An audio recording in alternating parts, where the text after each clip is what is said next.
Boa tarde a todos, irmãos. Nesse vídeo eu vou mostrar para vocês que há grandes possibilidades de a história apocalíptica, os eventos do fim dos tempos ocorrerem já nesse milênio em que estamos vivendo, isso mesmo. De repente nós viveremos essa fase apocalíptica.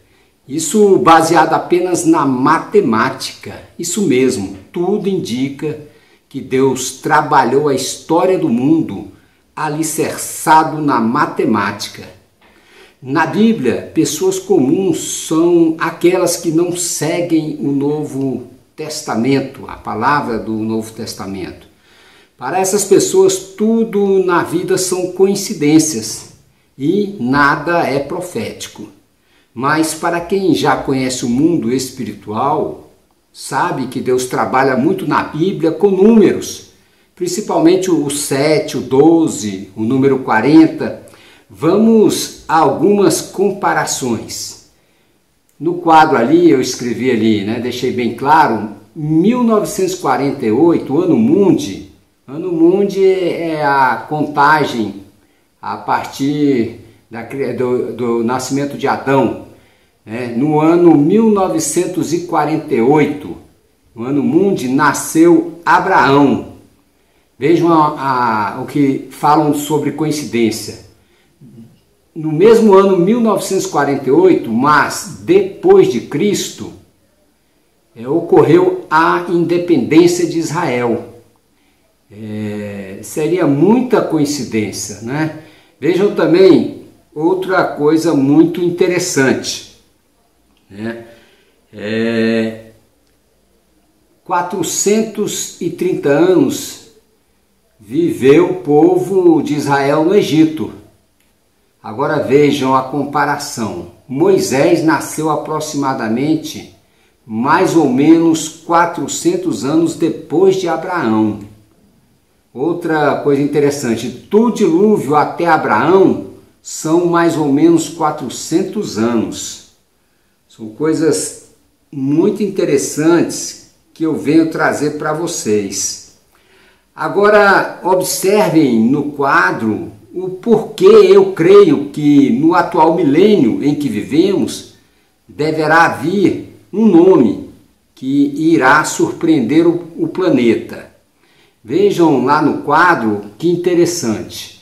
De Adão até a morte de Abraão, observem, eu vou citar os três nomes que mais chamam a atenção na Bíblia. Claro que Jesus em primeiro lugar, mas nós temos Adão, que foi o primeiro homem, Adão, temos Abraão, que foi um grande nome na história bíblica, e Jesus, que foi o maior nome na história bíblica. Então vamos ver, de Adão até a morte de Abraão, passaram-se 2000 anos. Da morte de Abraão até o nascimento de Jesus, passaram mais 2000 anos. E da morte de Jesus, mais 2000 anos, o que vai ocorrer? Lembrando que 2000 mais 2000 mais 2000, 6.000 anos. E nós já estamos aqui nos 6.000 anos. Então, um nome histórico, bíblico, tem que surgir agora, nesses 6.000 anos. Se seguirmos essa mesma sequência, de 2000 em 2000 anos, surge um nome bíblico. Então, o que veria agora? Nesse milênio que nós estamos, viria a segunda vinda de Jesus, segunda vinda antecedida pelo anticristo. São coisas muito interessantes, para nossos estudos. Aqui, meus amigos, nesse segundo quadro aqui, vejam que desde o surgimento de Adão, a cada 1000 anos surge um nome que marca a nossa história ao mundo espiritual. são gerações de nomes bíblicos. Vejam ali, as gerações de nomes bíblicos. Eu fiz esse quadro aqui e comparado ao Anno Mundi. Anno Mundi, meus irmãos, é a contagem desde Adão, não é a contagem a partir de depois de Cristo, ok? Então vamos lá para a geração de nomes bíblicos. Antes de 1000 anos surgiu quem? Adão. Essa foi a primeira geração de nomes bíblicos.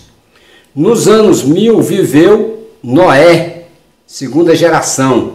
Nos anos 2000 viveu Abraão, terceira geração de nomes bíblicos.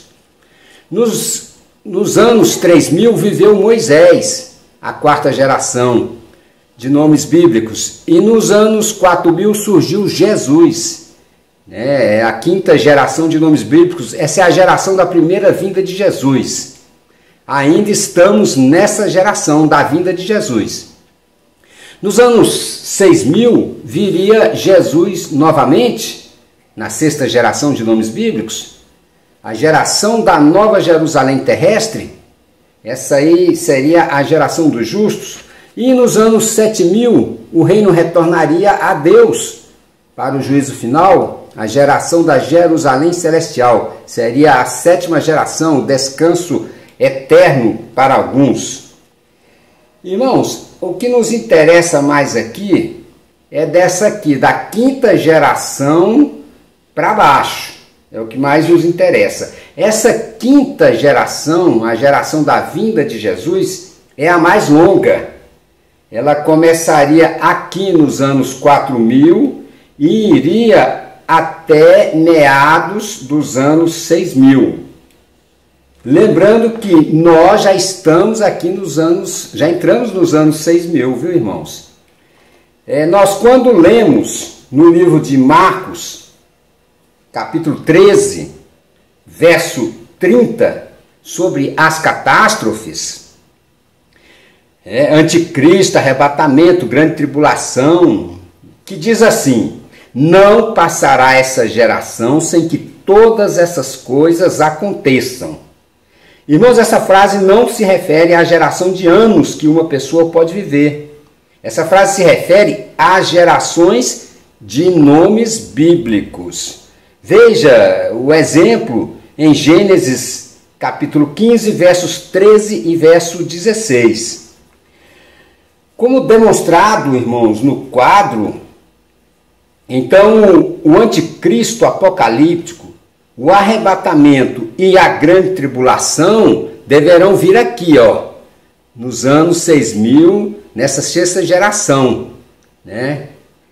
E entre essa quinta geração até a sexta geração deve vir tudo isso: o anticristo apocalíptico, o arrebatamento, a grande tribulação e depois ainda a Nova Jerusalém terrestre. Tudo isso, a Nova Jerusalém terrestre também deve vir após todos esses acontecimentos, já aqui nos 6000 anos. Porque no 7000 ano já seria o retorno do reino a Deus, para o juízo final, né? Nessa Nova Jerusalém terrestre aqui, nessa sexta geração, quando vier essa Nova Jerusalém terrestre, irmãos, quem vai reinar aqui será Jesus, né? Jesus vai reinar aqui em espírito, porque essa é a geração dos justos. Vejam bem, a geração dos justos. Porque nessa nova terra viverão apenas pessoas purificadas, por isso a geração dos justos, que buscam o espírito ao invés das coisas desse mundo. Vejam lá um exemplo em Isaías capítulo 60, verso 21, e também no Salmos 37, verso 29. Agora, irmãos, recapitulando aqui nessa sexta geração aqui, né, só lembrando o que tem que vir, já entramos nos 6000 anos. O que estamos esperando para vir? Creio que o que tem para vir é justamente isso: o anticristo apocalíptico, o arrebatamento, a grande tribulação e logo em seguida a Nova Jerusalém terrestre com o Espírito de Jesus reinando aqui. Tudo isso já aqui nos 6000 anos, onde nós já entramos. né? Agora você me pergunta, como o Espírito de Jesus reinando aqui, irmão César? Eu te digo que é da mesma forma em que está presente aqui na terra o espírito de Satanás, com bastante liberdade. Ou seja, quando o espírito de Satanás estiver preso, aí Jesus vem reinar aqui. O espírito dele vai estar aqui, reinando na Jerusalém terrestre aqui, em espírito, né? O espírito de Satanás vai estar preso. Agora, irmãos, vamos para a 7ª geração. Irmãos, essa 7ª geração aqui, 7ª geração, ela é o retorno do reino a Deus. Ou seja, aqui, nessa geração da Jerusalém terrestre, Deus dá o domínio a Jesus, certo? Agora, nos 7.000 anos, na 7ª geração, Jesus devolve o reino a Deus, está lá na Bíblia. Por quê? Para o juízo final, né? A geração da Jerusalém celestial. Nos 7.000 anos, na 7ª geração, ela é a geração da Jerusalém celestial. É o descanso eterno para alguns. Por que geração da Jerusalém celestial? Porque após o juízo final, alguns irão morar na Jerusalém celestial e outros, os reprovados, irão sofrer eternamente no lago de fogo e enxofre. Os aprovados viverão eternamente na nova Jerusalém celestial. É o descanso eterno para alguns. Agora vejam que interessante, 7ª geração, 7.000 anos. Vamos comparar isso com o 7º dia da criação do mundo. O que aconteceu? No 7º dia da criação do mundo, Deus descansou. Então, aqui, na 7ª geração, os 7.000 anos, vai haver o descanso eterno para alguns, os aprovados que irão morar na Jerusalém celestial. Irmãos, vocês se lembram que há uns 2 ou 3 anos, quando alguns vídeos mostravam sons de trombetas no ar, até a NASA não soube explicar direito do que se tratava. Agora eu pergunto, não poderia ser o som de uma trombeta anunciando o princípio das dores? Eu pergunto não, eu afirmo. Irmãos, tudo isso é apenas um breve resuminho do que consta no meu livro, O Início e o Fim dos Tempos. Para adquirir esse livro ou marcar sabatinas, palestras, basta entrar em contato com o número DDD 61, número 999364663 ou no e-mail cesarmariano1, o número 1, @gmail.com. Lembrando também, irmãos, que possuo outros vídeos diversos no YouTube. Basta digitar no YouTube Irmão César, coloca um traço e escreve estudos. Irmãos, divulguem esse vídeo porque haverá um tempo em que provavelmente deverão retirar vários vídeos do YouTube, principalmente esse também. Um abraço a todos.